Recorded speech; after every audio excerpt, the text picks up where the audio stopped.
Sigurno da je pred sam duel Proreka i Crvene zvezde, kada su izvučeni parovi, dosta je priče bilo o tome i mislim da ne moram da više komentarišem te stvari, odnosno odluke Elene i tako dalje. S tim stvarima treba neko stvarno da se drugi bavi i da se postavi pitanje više tim starim monopolistima i više ne znam kako da ih nazove.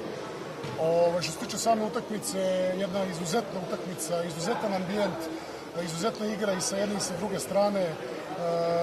Prikazano je stvarno jedan odličan vaterpolo, modern vaterpolo.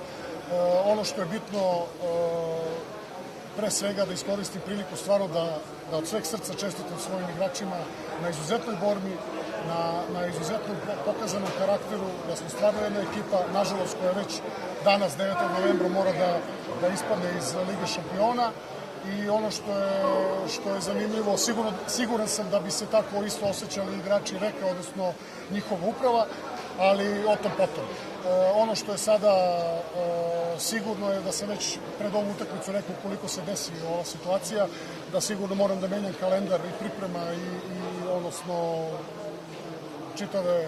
čitave pripreme za prvenstvo, odnosno Kup Srbije, ali u svakom slučaju predstoji nam jedan težak period, jer kao što sam, možda ste vi primetili, ja sigurno jesam, da su igrači svi izuzetno emotivno iscrpljeni, da se vrate, da kažemo, u jedno normalno psihofizičko stanje. Mislim da će im trebati vremena, a s obzirom da već sledeće sedmice igramo sa Partizanom, odnosno za 2 sedmice sa Radničkim, pa nas očekuje Super Kup Evrope, mislim da će to biti jedan od glavnih problema. I u suštini treba da se okrenemo tome, glava gore, mislim da nikoga nismo razočarali, pre svega mislim na nas i ništa, ponovo sve čestitke i publici, naravno, bilo je izuzetno navijanje kao i uvijek.